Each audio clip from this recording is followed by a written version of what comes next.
श्री सद्गुरु महाराज की जय। संत पलटू साहब जी की वाणी।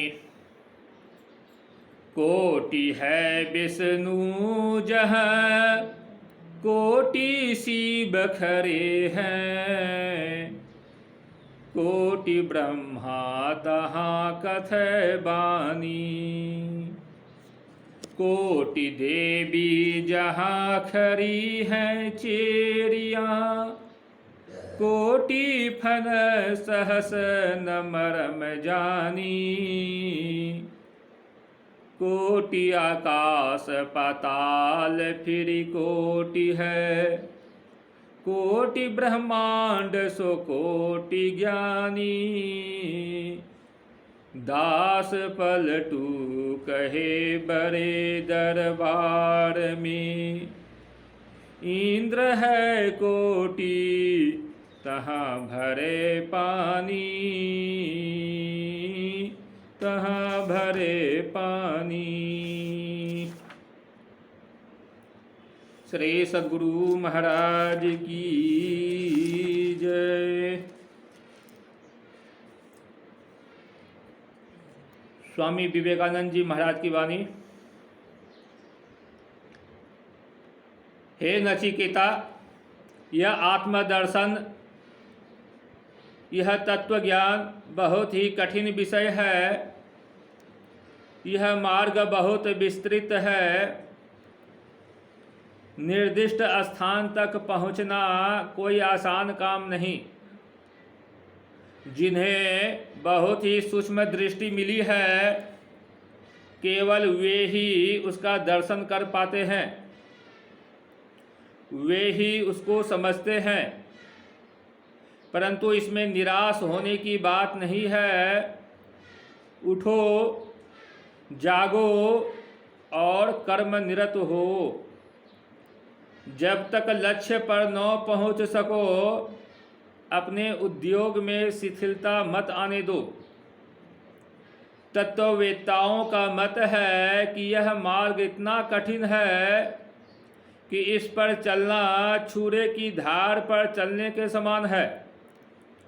जो हर तरह की विषय वासना, रूप, रस और स्पर्श से परे हैं, जो सदा समान अवस्था में रहता है, जो आदि अंत से रहित है, जो अभेद्य और अखंडनीय है, साथ ही बुद्धि के द्वारा भी गम्य नहीं है, उसी को, केवल उस सर्वनियंता को हृदयंगम करके मनुष्य मृत्यु के मुख से अपनी रक्षा कर पाता है। इस प्रकार यमराज ने नचिकेता को वह लक्ष्य स्थान बतलाया जिस पर पहुंचना मनुष्य मात्र का कर्तव्य है। यम के इन उपदेश में वाक्यों से पहली बात जो हमें ज्ञात होती है वह यह है कि जन्म, मृत्यु, दुख, क्लेश तथा मन को चंचल करने वाले अन्यान्य विषयों पर जिनका कि संसार में हमें सामना करना पड़ता है, सत्य का ज्ञान प्राप्त करने पर ही विजय मिल सकती है। सत्य क्या है? जो सदा एक रूप में ही रहता है, जिसमें कभी किसी प्रकार का परिवर्तन नहीं होता, वह है मनुष्य की आत्मा। बाद को यह बात बतलाई गई है कि उसे जानना आसान काम नहीं है। जानने का तात्पर्य केवल बौद्धिक ज्ञान से नहीं, इसकी निष्पत्ति तो तभी हो पाती है जबकि मनुष्य को सिद्धि मिल जाए। यह हम बार बार पढ़ चुके हैं कि इस मोक्ष का हमें प्रत्यक्ष करना, अनुभव करना, उसे हम नेत्रों से नहीं देख पाते। उसका प्रत्यक्ष अनुभव भी बहुत ही सूक्ष्म होता है।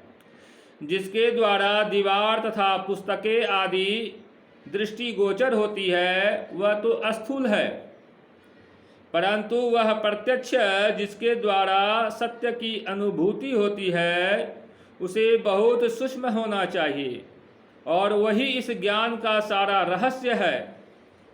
इसके बाद यम कहते हैं कि मनुष्य को बहुत ही विशुद्ध होना चाहिए। यह विशुद्धता ही उस सर्वनियंता की अनुभूति का मार्ग है। आगे चलकर वे हमें उस आत्मा ब्रह्म की प्राप्ति के मार्ग बतलाते हैं कि वह स्वयं भू इंद्रियों से बहुत दूर है। इंद्रियां वह करण अर्थात यंत्र है जो बाह्य जगत को ही देखती है, परंतु वह स्वयंभू आत्मा अंतर्दृष्टि से ही देखा जाता है। तुम्हें यह स्मरण रखना चाहिए कि जिज्ञासु इस तत्व के जानने की अभिलाषा रखने वाले के लिए जो योग्यता अपेक्षित है वह है दृष्टि को भीतर की ओर आकर्षित करके आत्मा को जानने की अभिलाषा।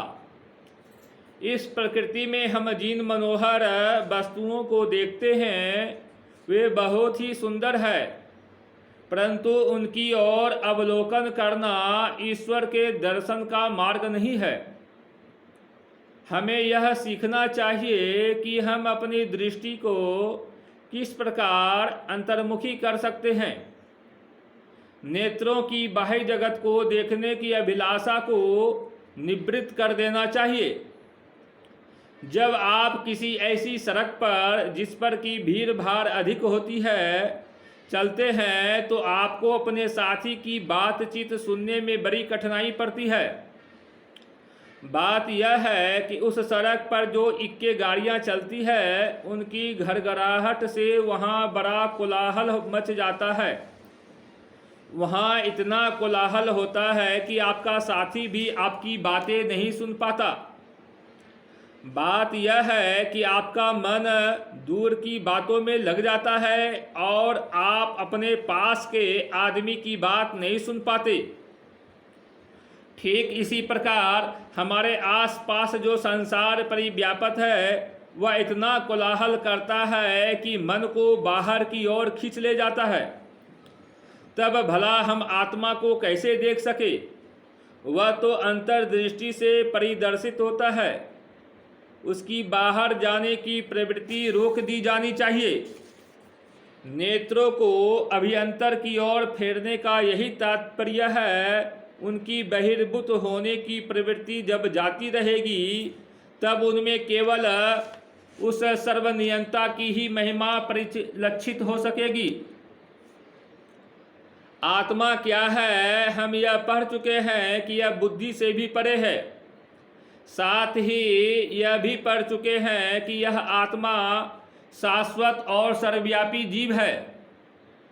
आत्मा भी निर्लेप और निर्विकार है। इसमें किसी प्रकार का परिवर्तन संभव नहीं है।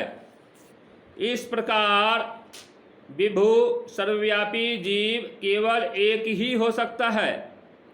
ऐसे दो जीव नहीं हो सकते जो कि समान रूप से ही सर्वव्यापक हो सके। यह कैसे संभव है?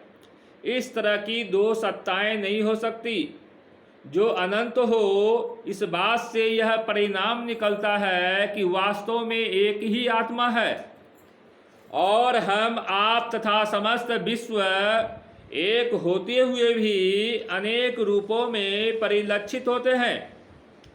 जिस तरह एक ही अग्नि संसार में प्रवेश करके अपने आप को ही भिन्न भिन्न मार्गों में व्यक्त करती है, ठीक वैसे ही यह आत्मा प्राणी मात्र की आत्मा होकर अपने आप को विविध आकारों में प्रदर्शित करती है।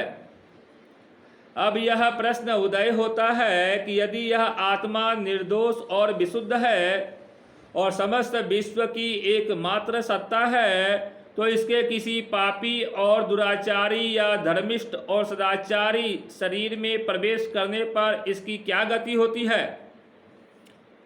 यह निर्विकार किस तरह रह सकती है? प्राणी मात्र के नेत्रों में जो दृष्टि शक्ति होती है उसके एकमात्र कारण सूर्य है, किंतु यदि किसी को नेत्र दोष होता है तो वह अपने उस दोष की छाया सूर्य पर डालने में समर्थ नहीं हो पाता। यदि किसी को पांडु रोग हो गया होता है तो उसे सारी वस्तुएं पीली ही पीली दृष्टि गोचर होती है।